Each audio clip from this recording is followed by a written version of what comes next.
tells the story of the world and of our lives. Sometimes that history goes bump in the night.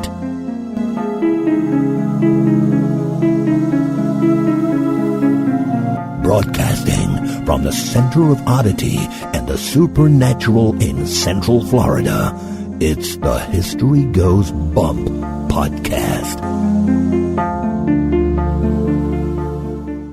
Hello, you spooktacular people. Welcome to this 59th episode of the History Goes Bump podcast. Ghost tours for the theater of the mind. I am your host, Diane. And this is Denise.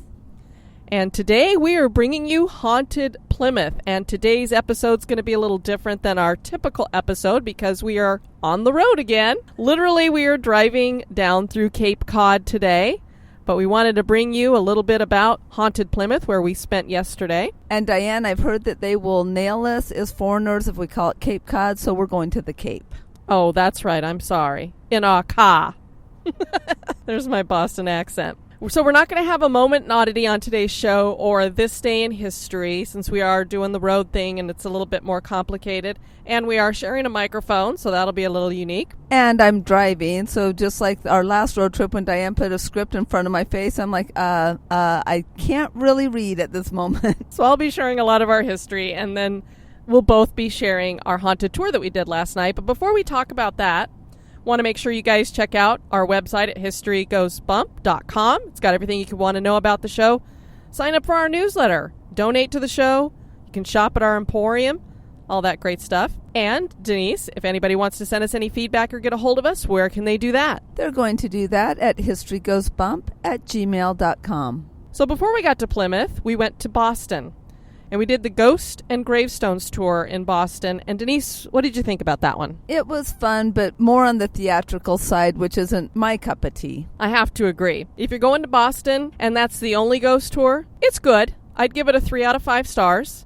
You're going to get to go to some locations. You're going to get to go through 2 graveyards. So that was very cool. But you're not really going to get any ghosts. Exactly. And not a whole ton of history either. It was a lot of stories that I'm not sure how many of them were even true. When it came to the ghosts, we were probably 3/4 of the way through the tour, and Denise leans over and whispers in my ear, I don't think this guy's mentioned ghosts at all yet, has he? And I went, you know what? I think you're right.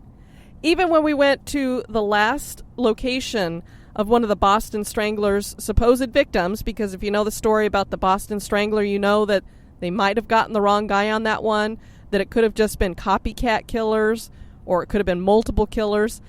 You'd think if you go to the last site of a victim that you might hear, and it's haunted, nothing. It wasn't until the last 5 minutes probably of the tour, we went past the Omni Hotel, and they said, that's one of the most, what did they call it, Denise? One of the most haunted hotels in the world, right? Or at least in the United States. In Chicago. Oh, in Chicago, in Boston. Oh, yeah. So they said it was the most haunted hotel in Boston. Of course. And I believe it's just one room, 303 or something of that nature. And there's a guy who had died in there. And so he likes to bang around and that kind of thing. But that was literally it. The really cool thing, though, about the tour is that we had our first meetup. Indeed. We had 4 other people join us. So that was so cool. We hope this happens more often. We're keeping our fingers crossed. We might have somebody who's joining us on the tour that we're going to be doing this evening, which you guys will be getting this show later, so this will already be a past event.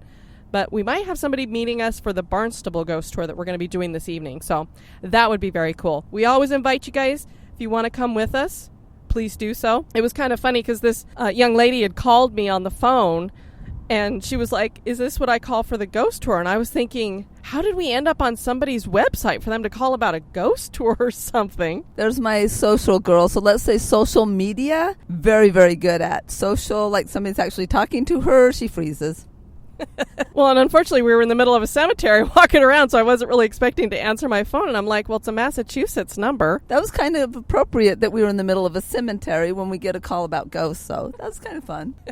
Yes, indeed. So then I realized that she was talking about wanting to join us for the Barnstable Ghost Tour, and I hadn't changed the event date on our website because we had decided before we got down here to do it on a Tuesday rather than a Monday night because we didn't realize that the Monday night was a ghost hunt, and you guys know we're not really into the ghost hunt thing, so we had to correct all that. So I will have to remember in the future that if we change things to make sure that I change it on the website, because I kind of screwed that up a little bit. Let's talk about Plymouth. There's a lot of you probably who are listening who know a little bit about the history of Plymouth just because one of the major holidays here in America is Thanksgiving. But we learned a few things that maybe you didn't know. Denise, what was one of the main things that we learned about Pilgrims that actually was kind of surprising to me, since this is the way they've always been depicted? That they don't wear buckles on their hats or their shoes, that is a non-happening for pilgrims. Exactly.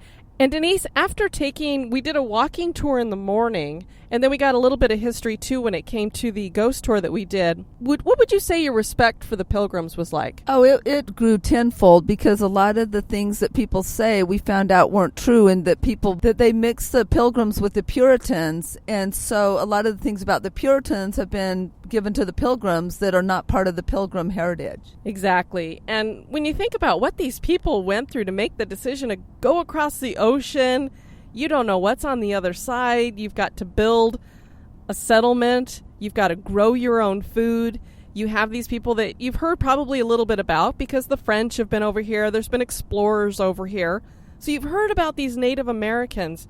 You're not really sure what you're going to get into because, as we all know, as it is with every race, you've got some of them that are a little bit violent, others that are peaceful. It's just the way that humans are. And Denise, we just passed a sign that said, "Welcome to Cape Cod." Yay, we're at the Cape. First time here, so that's very cool. The history of the town of Plymouth, Massachusetts is unique in that most Americans are familiar with the start of this settlement, and that's why it's known as America's hometown. After all, we have a national holiday inspired by events that took place in Plymouth, Thanksgiving. There are some misconceptions about the history of the Pilgrims in Plymouth, and many people may not think about the history that has continued on into the afterlife. In this episode, we will bring you the history and the hauntings of Plymouth. The Wampanoag tribe resided in the area that would later become Plymouth Colony. The area had been visited by Europeans from both England and France. These visits ended up bringing a plague that nearly wiped out the Wampanoag. The area was a perfect place for a new colony to begin. And Denise, this tribe has something that's named after them. There is a certain kind of shell that you can find here on the shores of the Cape, and it's called wampa. What do you think about that, Denise? Oh my gosh, it is so pretty. When you look at the outside, it's just kind of a white, rough, not very attractive shell. But the whole inside is like a mother of pearl, purple, beautiful color. So what are you wearing today? Our lovely host bought me some Wampanoag shell earrings that are in the shape of a whale's tail, they're beautiful. Yeah, you've always got to make sure that you keep the ladies in their jewelry. A group of people seeking freedom from tyranny, freedom from the mixture of church and state, and freedom from state-imposed religion decided to start meeting in secret in Great Britain. They found it hard to keep their meetings secret, and they decided to flee to a town in Holland called Leiden. And there's actually a street in Plymouth. It's the main thoroughfare there that's called Leiden Street, and it's named for the town in Holland that they came from. Here they could practice their brand of religion, but the conditions in which they lived were not pleasant. They were working as laborers for low wages, and their children were forced to work as well. They decided that a move to the New World would be a better alternative, so they found financing from some rich British financiers, and they booked passage on a cargo ship named the Mayflower in 1620. And we actually visited the Mayflower too, which is a reproduction of the Mayflower. What were your impressions? Oh my gosh, the conditions would have been absolutely horrid, but what I didn't realize is that the Pilgrims were technically cargo. They just rented a ship and they were the cargo to bring them over. It wasn't like a passenger ship or a ship that was actually meant for people of that number. It was meant for the crew. And so that was just an eye-opener for me. But then seeing where they were living, you see the pictures and stuff. It was like, holy cow. And they had to spend, and they couldn't come up on deck at all. Hardly for an entire 66 days. They were down in this dark, just like cargo hold, basically, almost. And as if that isn't bad enough that you've spent 66 days at sea, Denise, what happens after they get here? I mean, were they able to just get off the boat? No, that was the other thing. It wasn't like they got off because, of course, if you think about it, they had to build shelters and everything. So at least the captain of the ship was very nice. He didn't get here and say, okay, there you go, and dump them on the beach and say, have fun. He stayed with them and let them live on the ship for like 4 or 5 months while they were building shelters and walls and things like that. So he did stay and allow them to use the boat as their dwelling while they were first getting started. Yeah, so you better really like your neighbors. I have to say that. One of the other things I didn't realize is that Diane's probably going to talk about it, but they lost half of their people to death, but only one person on the actual voyage over. The other ones were lost the first winter because they actually got here like in November, December is when the Pilgrims arrived. Yeah, 102 people boarded the Mayflower as pilgrims. There was about, what was it, Denise, 25 crew members? 27 crew members that were also on board with them. As Denise said, one of the pilgrims did die along the way, and the reason why, do you remember why he died, Denise? Because he was the one who was supposed to make sure people didn't get scurvy by making sure they had lemon and limes while they were making the crossing, but he didn't like the taste, so he didn't take it himself, and he got scurvy and died. Yeah, not real brilliant there. There's a reason why you're giving everybody the citrus fruit. Maybe you should partake, even if you don't. I mean, I wouldn't want to suck on a lemon every day either, but if you don't want to die, that's what you had to do back then. Scurvy killed a lot of people, especially on ships. But they did make up their number because also while they were on board, a baby was born. Do you remember what his name was, Denise? Oceanus. Such a great name. The guys were making fun of it, but I'm like, that's kind of a cool name. I would like to be named Oceanus because I love the ocean and the sea. So they made up their number that they lost there. Yeah, I should say hippie. Speaking of which, two of the ladies that joined us on the meetup in Boston decided that they wanted to buy us a gift. And so they got a little teddy bear that had a little Boston t-shirt on, and he was tie-dye. So I thought it was perfect. If you're part of the Spooktacular crew, you saw the pictures. And not only tie-dye, on his Boston shirt was a peace sign. Oh, yes. How could I forget? Then, as Denise mentioned, 51 of these people did pass away in just their first winter. What happened is a lot of people think that they landed in Plymouth and got off there. No, actually, they landed at the tip of Cape Cod, which is where we're heading today, Provincetown. So that was the first place that they actually hit, but they didn't get off the boat.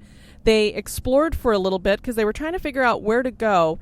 There were different charters and patents that you would have to buy in order to settle in different areas here because different countries had different areas, and the Hudson Bay was kind of where they were hoping to go to, but they couldn't get a charter for there. So they moved more inland. And there's a lot of theories about why they did that. Some believe that the boat just got pushed in that way due to weather. Others think that they went there of their own accord. Some believe that the captain just sailed in that way because he wanted to. Well, the guy we were talking to yesterday on the Mayflower, too, he said that it was going to be too rough of conditions, so they came further back into the harbor for some shelter, and that's why they ended up at Plymouth. So they get to Plymouth, and on our tour yesterday, we got to see Plymouth Rock. And for those of you who've not seen Plymouth Rock, and you've maybe seen paintings of this event, you might think, wow, this is going to be a huge, not even boulder, but huge rock. Basically an outcropping or something that they would step out on. Denise, were you impressed by the size of Plymouth Rock? Well, I had already heard that it was not quite as large as one might expect, so I was expecting it to be smaller, but I still thought it was really cool. Yes, I would say that this rock, and understand that it has been chipped away at. We've got wearing down of erosion from the weather. It's been hundreds of years. But I would say, Denise, it was probably 4 feet by 3 feet, maybe? Yeah, quite small. In fact, our tour guide said that when you look at the rock, you're thinking they came off of the boat in single file so they could all step on it. Yeah, like they got off that boat single file if that's where everybody stepped off onto. But needless to say, it may not even be the exact rock or area that they stepped off on, but it's the significance of what it is the symbol of. And so that was very cool to get to see that. And just to realize what's really cool for Denise and I coming here is that most of you've heard, we've done, I believe, 2 podcasts that featured places in St. Augustine, Florida, which is the first city in America. So we've been to that city many times. I think we've done 3 ghost tours there. And then now we've been to Plymouth. This is really the history, the start of what has become America. We've been to the first city there, and then we've been to basically the first colony that was started. So just very cool for us to have experienced that. And Plymouth walking tours, I highly, highly recommend them for the history of Plymouth. If you're ever there, go and take the tours. It was really, really good. And it's a husband and wife team that run it, and they actually live in the grist mill where the tour launches from, the Jenny Mill. And it was so neat. They have this natural spring that's back there, and they said the herring come through there in the summer, and it's just, or in the spring, I guess, when they're getting ready to spawn. It's just very cool. And we learned something when we were on that tour that I hadn't realized. It's important to note that Plymouth Plantation was not built upon land that was taken from the Native Americans. A lot of us think that they just came in and ran over the Native Americans and started taking their land.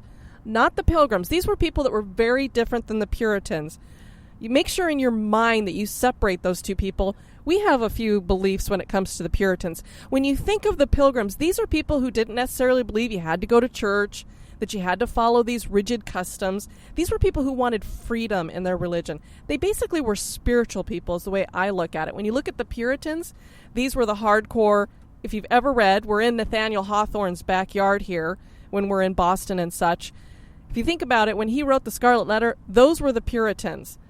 The Salem witch trials, those were the Puritans. These were the people who had their customs, their rigid rules, their really bizarre religious beliefs as far as we're concerned. They were the Pharisees, basically, of the Bible of their time. So don't mix up the Pilgrims with them. And one of the reasons why the Pilgrims didn't take any land from the Native Americans is because they didn't have to.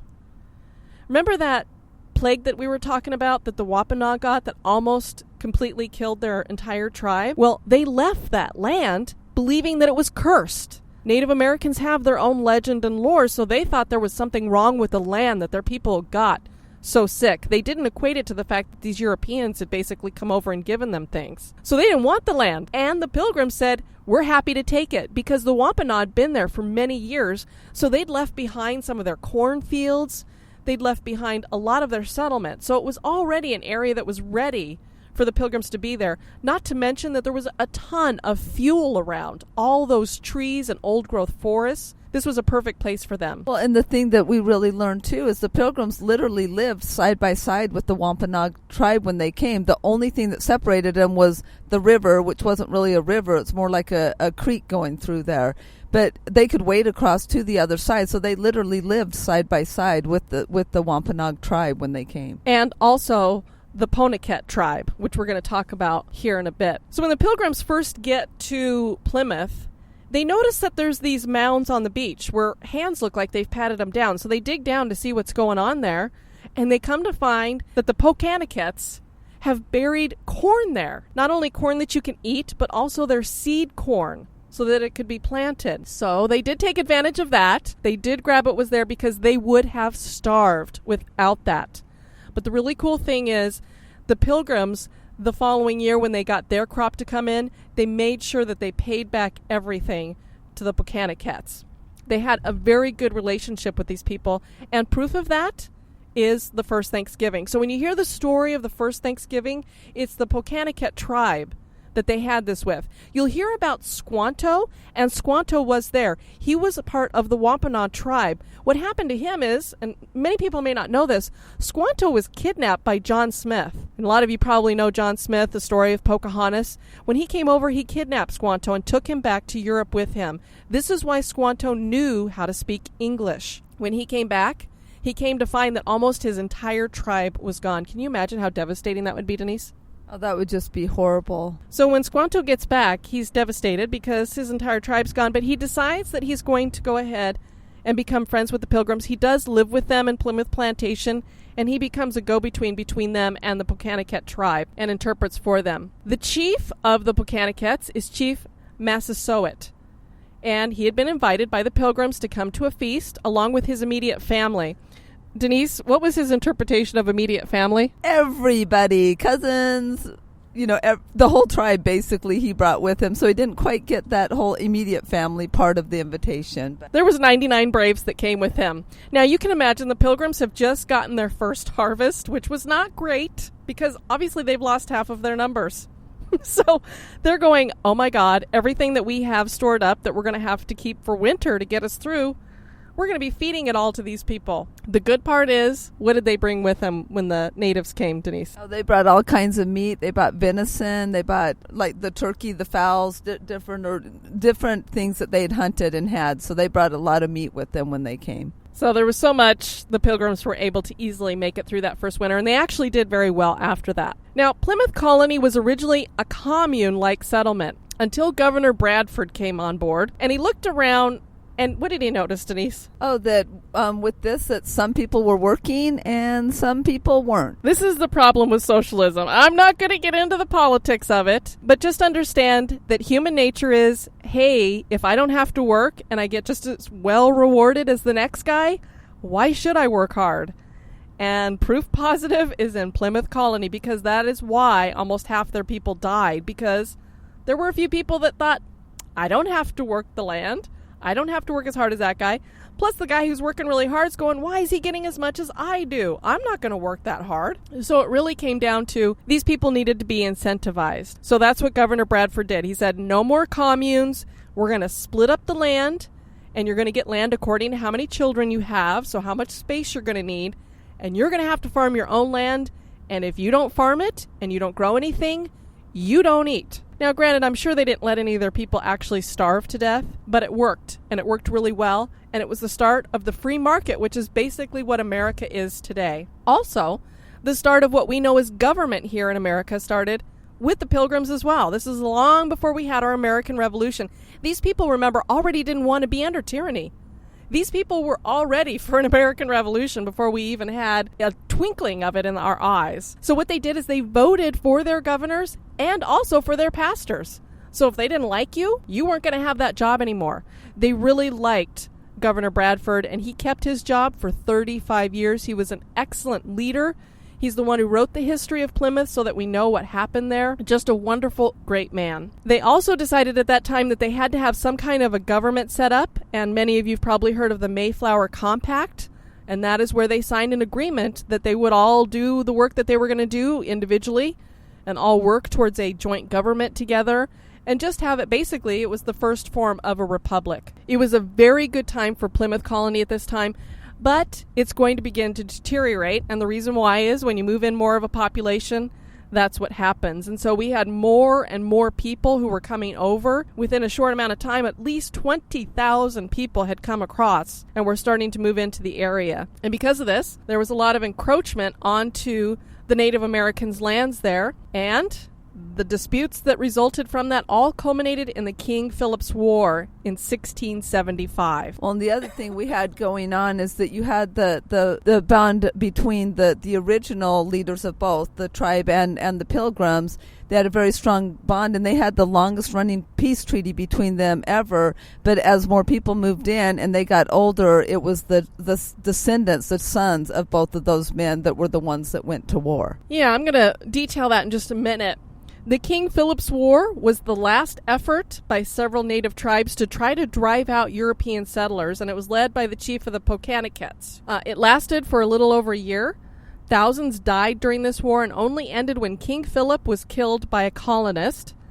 His body was dismembered, and his head was staked at the head of the town for 25 years to warn other Native Americans to leave the colonists alone. So I imagine that was a beautiful thing to the town square and see this head that would have been staked there for 25 years, Denise. Now, as Denise said, a sad postscript to this chapter in our history is what happened between King Philip and another colonist. King Philip was the son of Chief Massamoit. This was the original chief who met up with the Pilgrims. Chief Massamoit had come down with the plague, and he was going to die. A pilgrim named Edward Winslow made up an herbal medicine, and he nursed the chief back to health. They became lifelong friends and secured the bond between the Pilgrims and the Pokanockets. Winslow's descendants engaged in the war with King Philip, so that the bond formed by Chief Massamoit and Winslow was broken by war and death. Well, and the really neat thing, when Winslow went to nurse the king, the chief, somebody had met him halfway and said, don't bother, he's already dead.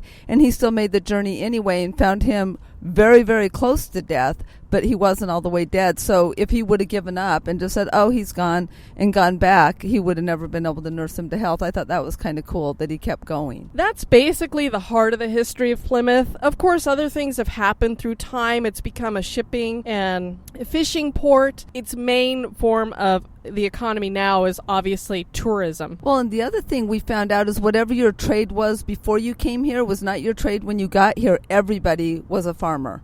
So it didn't matter what you had done back home in England. When you got to Plymouth, everybody had to be a farmer for the mere survival of the colony. Indeed, there were people who were musicians and knew how to make clothes, woodworkers, furniture makers. None of them used any of that trade here. Any furniture they had, they brought over with them. The clothes they brought over with them. So you made a decision to come here. Not only were you going to be roughing it big time, you were going to have to be a farmer rather than anything else. So, Denise, that means we got to get into the hauntings. And we did an excellent walking tour. We got to go into, they said it was the oldest cemetery in America, but because we've been to St. Augustine, I would debate that because there's some very old cemeteries there as well. So I would say we went into one of the oldest cemeteries in America, and that was Burial Hill. And we went through there, the two of us together during the day. Just an extraordinary place. Lots of neat markings on the tombstones. Lots of very old tombstones. I believe the oldest one was at 1620. We did the dead of night ghost tours of Plymouth. It was really good. There was a little bit of dramatics here and there with some of the storytelling, which was okay. So we enjoyed it though. So we wanted to share with you some of the haunting stuff we learned. Some of it was more current. There was one of the older houses that we went by has been made into apartments. And it was in the 1990s that a man was at the house. And we had one of those disputes between a husband and wife. And unfortunately, the wife ends up dead. So what he decided to do was to put her in the wall. Good place to hide a body, right? So he does that. He takes all the money out of their bank account and decides he's going to go have some fun. He goes to Atlantic City. And the cops are looking at the credit card purchases and noticing that there's a lot of activity going on and that they haven't been around a lot. And they've even gotten some wellness checks from some neighbors and friends. So the cops decide to go by the apartment just to make sure that everything's okay. Well, they get to the apartment, nobody's home. So I don't know how they get inside, but they get inside and they notice, oh my gosh, this place reeks. They check the entire apartment. It's spotless. It's immaculate. They can't find anything that's, rotting food or something of that nature. And of course, they don't see a dead body anywhere, so they don't know what's going on. So they decide to bring out the cadaver dogs. So they get the cadaver dogs to come in, and obviously they go to the wall. They find the body inside the wall. And to this day, that apartment is supposedly haunted. There is banging around, there's walking, footsteps, disembodied footsteps. If you look in the windows, occasionally you will see an apparition looking out. We did take several pictures of the windows, no luck. And as usually happens when Denise and I go on ghost tours, what do we usually have happen, Denise? Nothing. But stay tuned. For those of you that are members of the Spooktacular crew or are on Facebook and you've looked at the History Ghost Bump fan page, we actually had something happen on this ghost tour for a change. So we'll share that with you in just a moment. So we walk by this place as we're going up to what is probably one of the oldest churches in America. This was not the original church that was there. The original, as we tell you in so many other podcasts, burned to the ground from fire. But this is a very old church.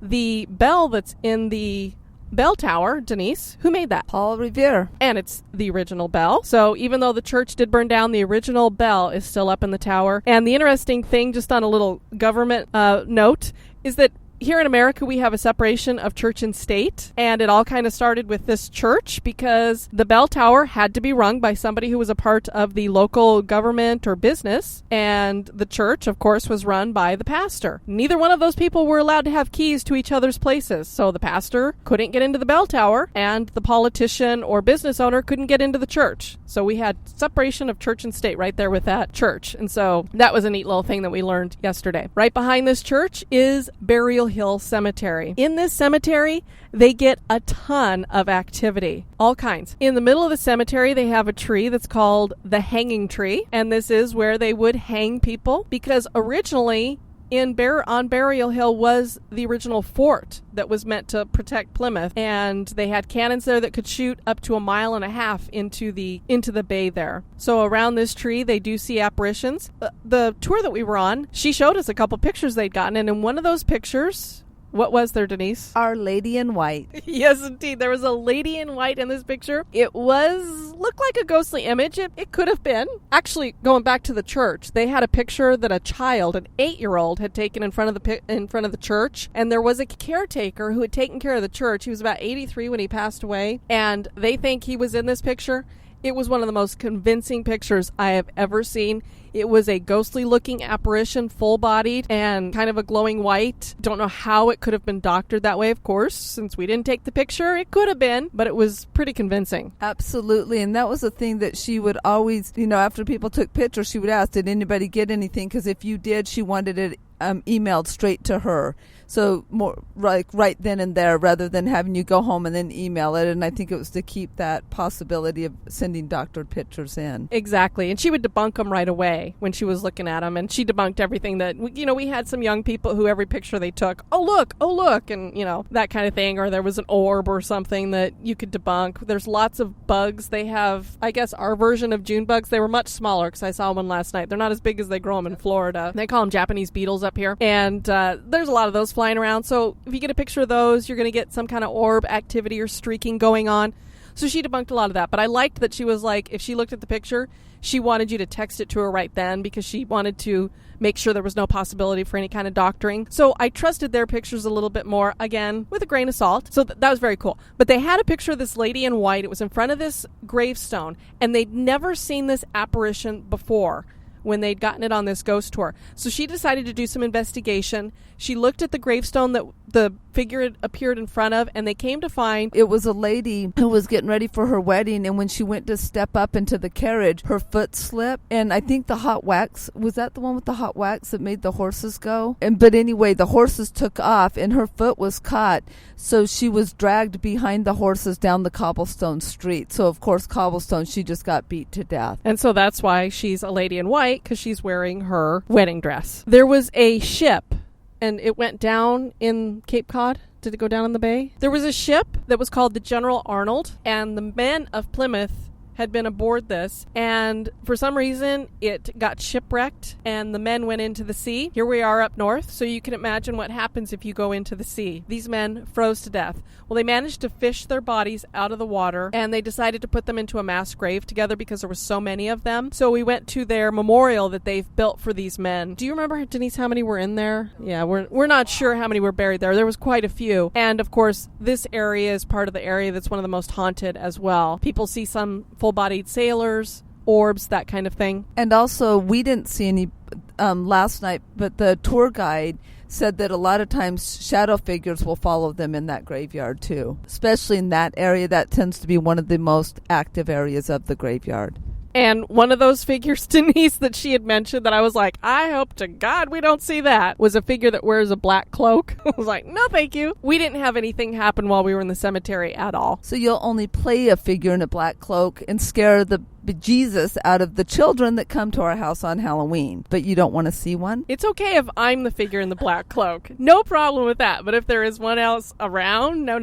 You want to be the subject of nightmares, not somebody else. Exactly. I've got to be doing the scaring. Also on this tour, one of the really neat things, we got to see it with both our morning tour that was the historical one and with this one, is when the Pilgrims died, as we mentioned, half of their numbers died, so they put them all in the same burial area. Problem is, it was kind of down low, and when you have a lot of high tide coming in and such, and erosion was happening, those bones were starting to come up. So they decided, I don't remember, this was probably 200 years later, they decided, okay, we've got to bury these people somewhere else. So what they did is they put them in a sarcophagus all together. So they took all the bones, wrapped them up, and they put them in this sarcophagus. I believe there's 51 of them in there.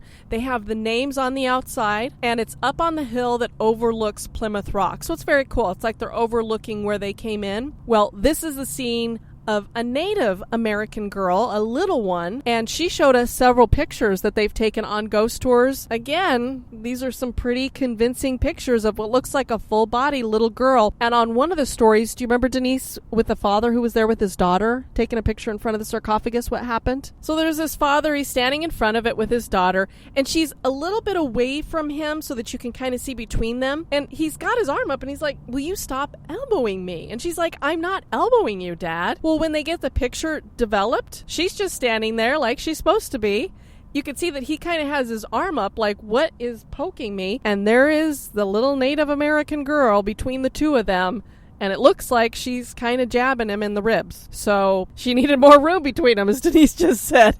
Exactly. So for what it's worth, you might see that there at that sarcophagus. Right near this sarcophagus was another building. It was originally a hotel back in the day. We had some kids on the tour at the very beginning. She did break us up into two groups, thankfully, later. And so I'm not sure if she was trying to keep it as kind of a rated G, PG. So she said hotel. Could have been brothel, but it was right there where the ships come into port. We all know how hotels near a port with a lot of ladies staying there, usually that indicates there's something else going on other than just sleeping. So anyway, there were two girls there, though, that were sisters. And apparently they both fancied the same gentleman. Or maybe he wasn't quite the gentleman. I don't know if he was playing both girls. But one of the girls, he gave a brooch. And when the other sister came into the room and saw that brooch, she knew who had given it to her. And she was enraged. She was so jealous. She ripped the brooch off of her and they began to fight. And the sister picked up a candlestick. Anybody who's played the game Clue knows sometimes a weapon of choice is the candlestick. And so the one sister did end up beating the other sister to death with the candlestick. There's a commotion obviously going on. So the man that they're fighting over runs up the stairs to see what's going on. He comes through the door. He sees the brooch on the floor. He sees the woman that he's in love with on the floor, dead. And he sees her sister standing above her with the candlestick. He knows what's happened here. He becomes enraged and he strangles her. So now we have two sisters lying next to each other, dead on the floor. So one night they're doing their ghost tour and they walk past this building and a woman on the ghost tour says, that building's haunted. And the tour guide says, well, how do you know it's haunted? And she says, because I live there. And she said, oh, tell me more. So she tells her more. One night she comes home and she's taking off her clothes, getting ready to go to bed. She has laid down a shirt on the dresser. She goes to lift the shirt off the dresser, and underneath it is the brooch. An antique brooch. She's never seen this brooch in her life.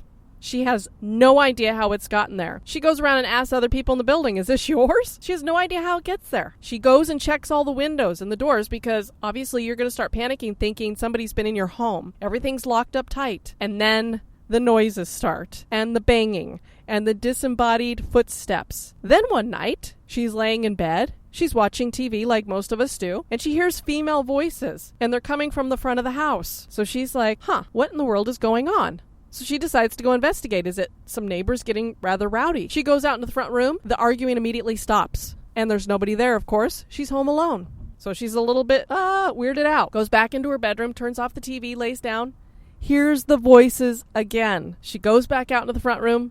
Nothing. And they stop when she gets out there. A lot of this activity is continued on. So they believe this is the two sisters arguing with each other. Could it be residual? Are they actually there? Who knows? Then we came to a building that was called the Spooner House Museum. This place is haunted as well. What happened here is there was an 8-year-old girl and she got an abscess in a tooth. And this was over 100 years ago. The dentist lives across the street, but apparently he wasn't of much use because the abscess killed the little girl. And she is who they think haunts this museum. A few years ago, they decided they needed to do some refurbishing both on the outside and the inside. They decided to start with the inside. So there were these contractors who came in and were going to do some work. They get there, the door is locked, nobody's there, and they're a little bit put out because they need to get started on their work. So they both turn around, they're getting ready to head back to the car, not happy. The front door opens, and there's a little girl standing there, and they think, awesome, we're going to be able to get in.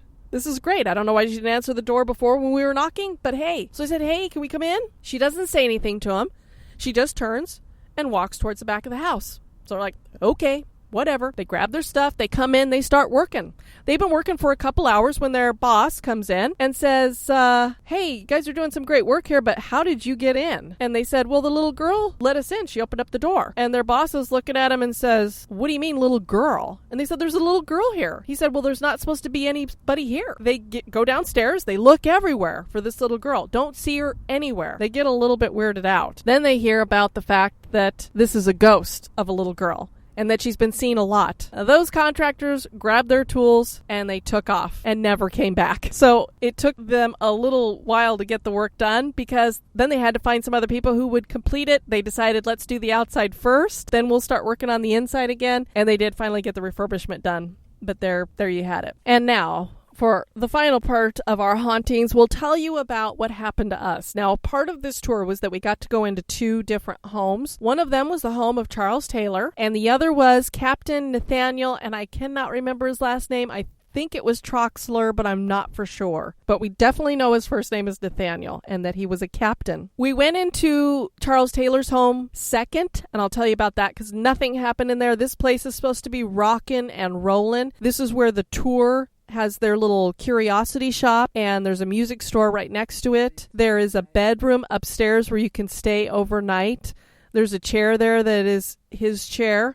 And but you can stay overnight in this house, and they have cameras that are set up and all that stuff. So they expect this house to just be rock and roll, and usually it is. They get pictures, all kinds of stuff. Nothing happened for us in there. It was neat to look at a lot of the old stuff that was there and the pictures. Before we went into there, we went into the captain's house, and this place was the one that was where we had our experience. So we go in, it's totally dark, we're just standing downstairs, and she's telling us a little bit about the history there and the captain. And then we go in, she turns on the lights, and we kind of look around. She talks about how occasionally he messes with the old grandfather clock that's there. There was a little carriage in the corner that she says sometimes will move. Other things of that nature. Nothing's happening in there.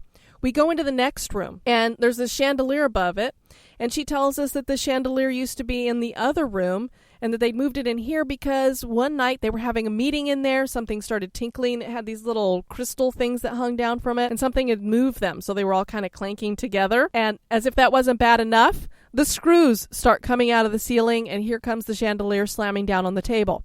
They decided no more meetings in that room, and they actually moved the chandelier out into this other room. Atop the wall there, on the one wall, there was the picture of the captain, and then all around his picture were these elaborate masks, which were very creepy, some of them. And do you remember why they had the masks there? To scare the spirits away. These were his wife had this idea that if you had these masks in your home, it would ward off evil spirits. So there were lots of these masks around for that reason. Then we go into the room that the chandelier had come down. Nothing.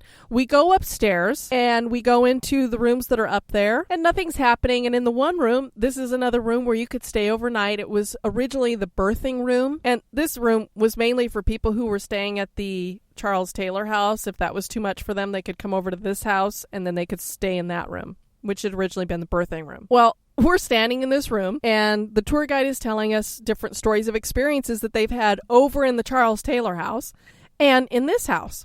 And she's telling us about a story at the house that we're in, and apparently this guy likes women's hair. And so one of the tour guides had long hair, or her friend had long hair. I think it was in a ponytail. And she's telling the story about how all of a sudden the ponytail starts getting pulled upward, and they can all see it moving up. So they're getting freaked out. And so she tells her friend, you know, the best way to handle this is we're just going to go to bed. We're going to ignore him and they'll go away. Well, apparently Nathaniel does not like to be ignored. Because what happened is I was filming on my camera. I was taping the whole tour that we were doing inside the house. Well, we get up there and we're about 6 minutes in. My arm is tired of holding my phone up. So I'd moved my phone down to my side and I'm just hanging my arm there, kind of in a normal posture, and I was trying to kind of aim it upward towards the tour guide. Well, for some reason, and I don't know why, my hand must have started to twist out because I wasn't getting the tour guide. I was getting this lamp that was on the table that was right next to me. Well, while she's saying that Nathaniel, they were going to ignore him, the light turned on. And I caught it on camera, and we have that video up on the Spooktacular Crew and the History Goes Bump fan page. You can hear on the tape all of us start going. The first thing I asked is, because I clean houses for a living, I know that sometimes if a light bulb is loose and you're cleaning, sometimes it'll click on, you know, it'll kind of, but usually they do that flickering thing where it kind of flickers on, flickers off, flickers on. So I asked, is that one of these lights that, you know, sometimes flickers on and off? And she's like, no. And at first she just kind of ignored it. She wasn't really acknowledging it while the rest of us were looking around going, how did that light come on? And so she goes over and she has to literally turn it to click it off. And then she tells Nathaniel, yes, Nathaniel, we know you're here. Please leave us alone.